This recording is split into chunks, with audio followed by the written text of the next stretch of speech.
Welcome students to our online teaching and learning at Shet Vidya Mandir English High School and Junior College.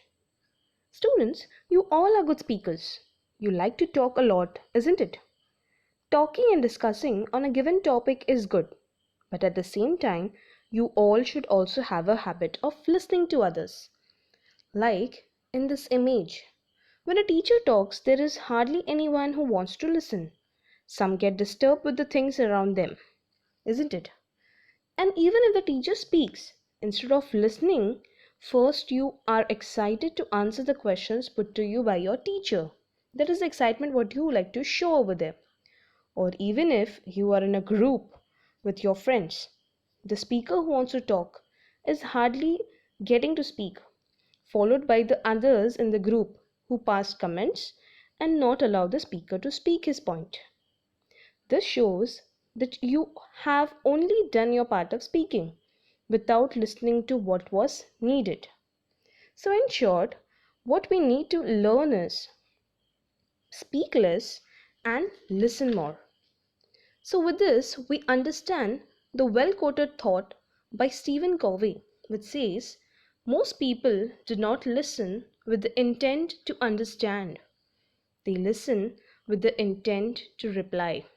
There's hardly anyone who wants to listen to what the person wants to say, and we are just wanting to reply what was put forth to us, but we don't want to hear what the complete talk is. That is what we are going to learn in our today's poem. Looking at this art, like here, what work done with the stones reminds us the efforts and patience taken to build this up. Like if you see the stone carving art which is made over here, the stones are a different part of pieces having different shape. But when they have been framed up, you can see how difficult it could have been for a person to make this art, some unique art to show. So, similarly, listening is also compared to patience. That's how these stone bricks are standing one above the other. That shows patience.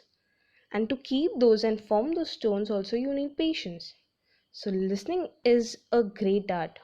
It needs a lot of patience and a lot of eagerness to hear the person who wants to speak. So that is why listening is a great art.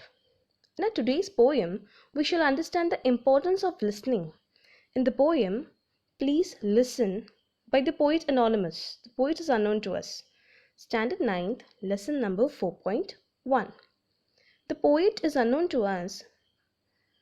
So the poem Please Listen is a child's expectation from his or her parent. Let's get started, students. When I ask you to listen to me and you start giving me advice, you have not done what I asked. When I ask you to listen to me and you begin to tell me why I shouldn't feel that way, you are trampling on my feelings. Let's try to understand these two paragraphs of the poem, the stanzas, what they are trying to say.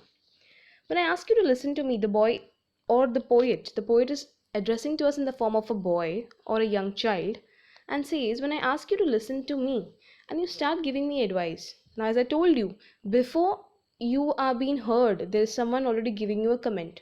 So the boy wants to try to tell that before I could ask my parent to listen to me, she already has got something to complain. You have not done what I asked. When I asked you to listen to me and you did not listen to me, so you have not done what I've asked. When I ask you to listen to me and you begin to tell me why should I listen to you? That's the question comes from your parent. I shouldn't feel that way. You are trampling on my feelings. Trampling is to crush down the feelings. Like whatever feelings the child wanted to have, that is being crushed. And advice already means to obtain information and guidance. So the first part of the poem, we see that the poet says that when he asks someone to listen to him and they start giving him advice, they have not done what he has asked. When he asks someone to listen to him and they tell him why he shouldn't feel that way, they are crushing on his feelings. The feelings are being crushed down just because there is no one to listen to the boy, and there's only everyone giving you comment and an advice, or giving you information, or giving you guidance. Moving ahead, when I ask you to listen to me and you feel you have to do something to solve my problem, you have failed me. Strange as that may seem, listen.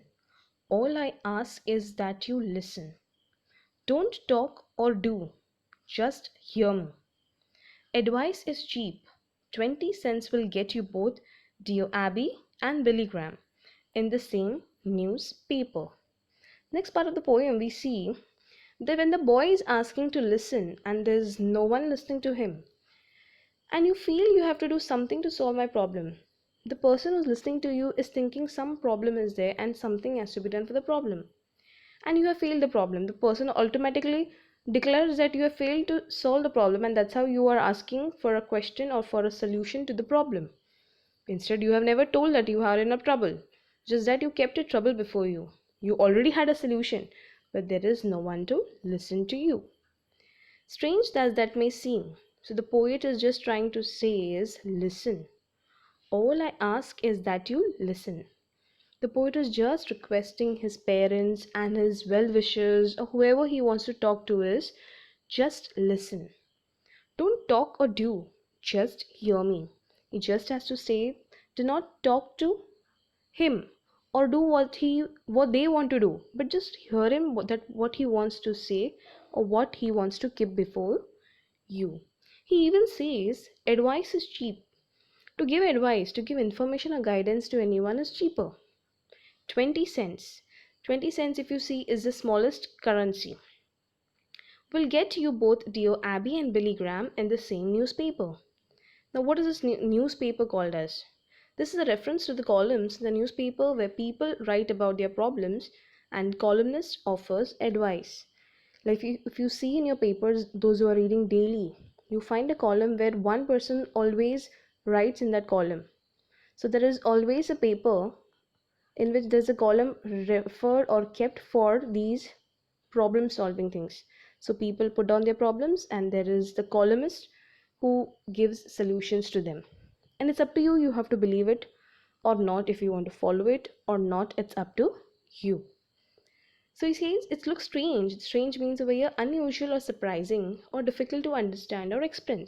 So the poet roughly wants to tell us is when he asks someone to listen to him and they feel that they have to do something to solve his problem, they have failed him. Even though this may appear strange, he says that all he asks is that the person should listen and not talk or do.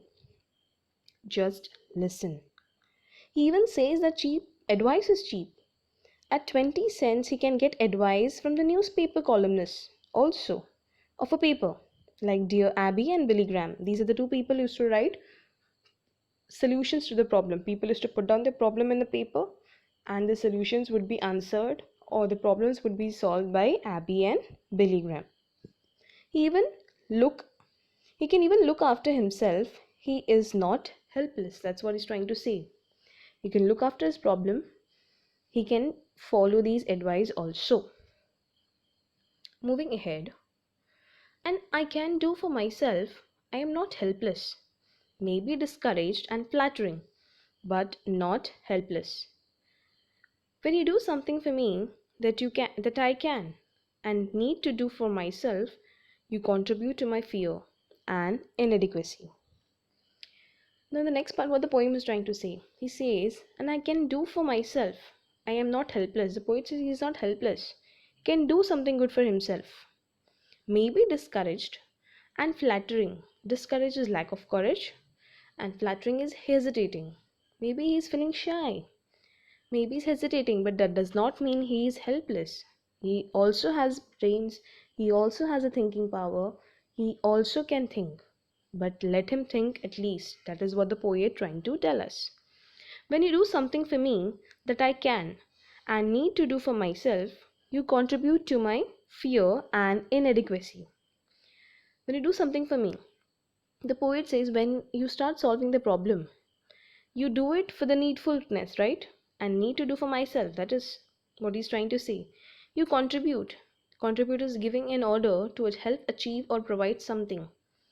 You contribute to my fear. He's saying you're adding up to my fear and inadequacy. Inadequacy is inability to deal with a situation or with life. By helping me out without my review, you are adding on to my trouble. You are not allowing me to think. You're not allowing me to follow my own ideas. You are making me independent. Dependent. You're making me dependent and you're making me think for. You're not making me think. You're making me all a spoon feeded person, where you are forcing me to think on the things which I also can think. So, here we are done with the first part of the poem.